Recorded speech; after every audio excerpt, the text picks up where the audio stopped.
Hey, everybody. Welcome to this Mental House 2. And this is a channel where, hey, we come clean with it. Okay? And I suggest and I encourage everybody to do the same.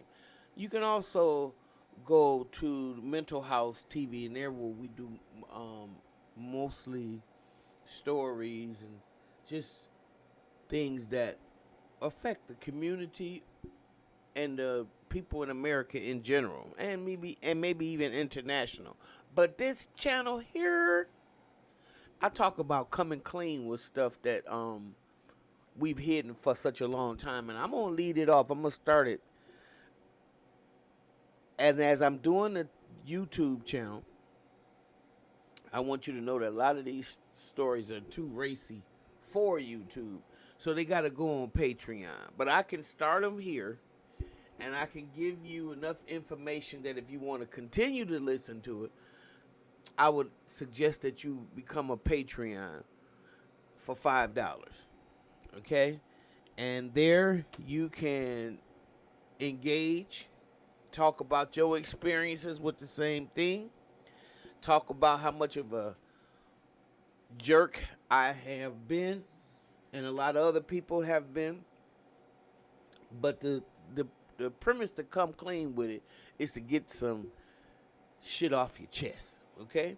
And with me, I'm coming clean with the whole phenomenon of catfish. I believe I was one of the earlier catfishes. Y'all probably, most of y'all wasn't even born yet. So this is old school edition. We used to always do stuff like play on the phone. Have you ever had, you know, Prince Arthur in a can? Or is your refrigerator running? Little foul stuff like that. And then the person would say, of course. And then we'd go catch them. Go catch it if your refrigerator is running. Okay, of course, this was before the days of callback, caller ID. So you could actually pay on the line. Some people had party lines where you could just not be talking to one person, you could talk to more. And so these were all the things that were just pretty much how they say it was normality actually, all right? But this wasn't. And it was the day I'll never forget that my brother and I, who were very close, was got the plan on the phone, and you could hear voices in the background because that would happen a lot of times when you would pick up, you would get a reception like that. But in this particular case, we heard two girls back in the back, one for him and one for me. Okay? At least that's what the joke was at that time. So we was yelling through the phone, going, hey, what's your name? And yada, yada, yada. And they would say their name. And actually, we played this game on more than one occasion.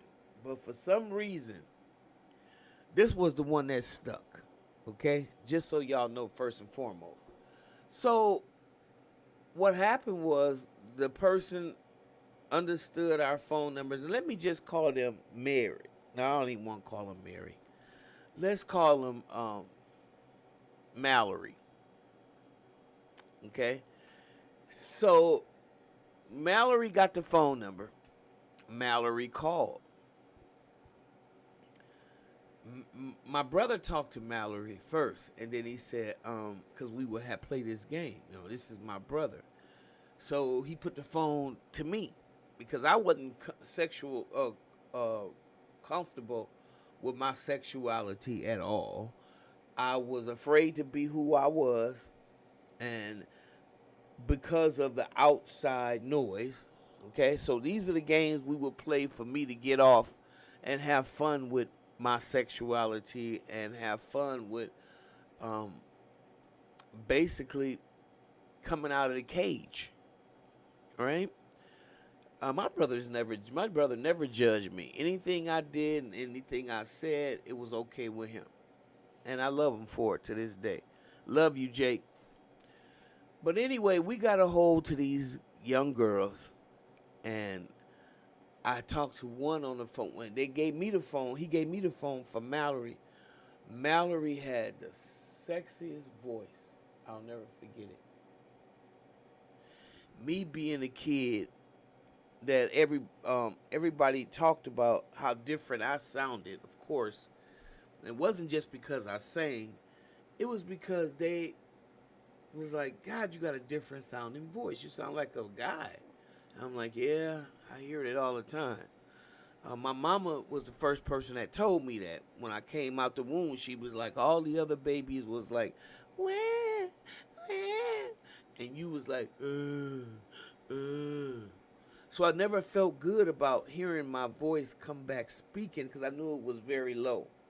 But in this particular case, it served me well because I got a chance to talk with Mallory. And Mallory, again, voice was so sexy that we began to talk. And everybody know puppy love is the strongest. So I might have been about 15,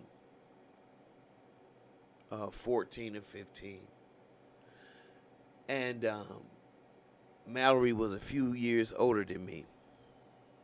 And so Mallory and I would talk on the phone. So I developed a serious crush for Mallory and her for me. Okay? And I mean, then we start talking on the phone every day. And I told her my name was another one of my brother's names. And I thought that would suffice. And I thought that this would only last a little while, first of all. But the reason why I say my catfish is different because I met everybody damn near. I used to dress up, put prosthetics on, and go and meet my Mallory because there ain't nothing stronger than puppy love, and I was in love with Mallory, and Mallory was in love with me. One time, I went to Mallory's house, and her sister was there. And I saw her sister. I met her mother. All while I was in pretty much costume.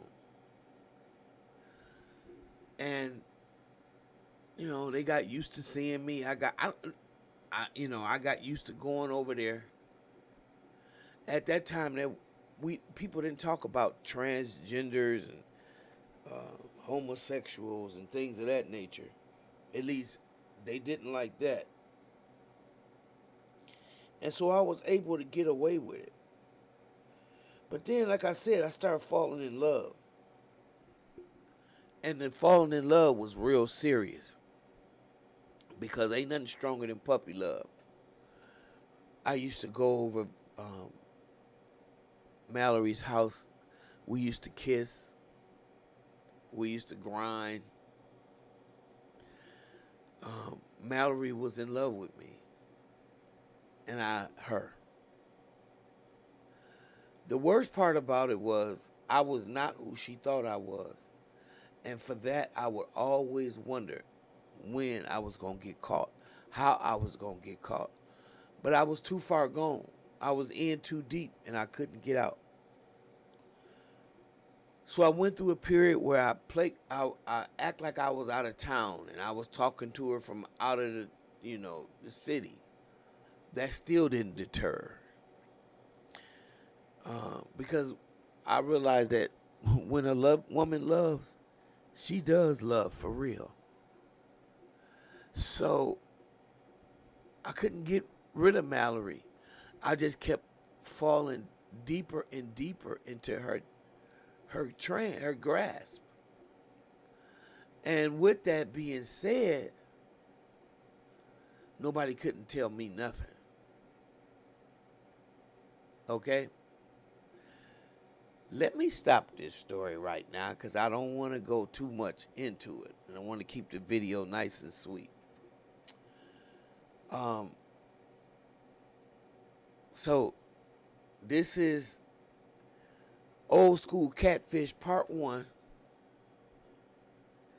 And I'm going to be back with the other part of the story.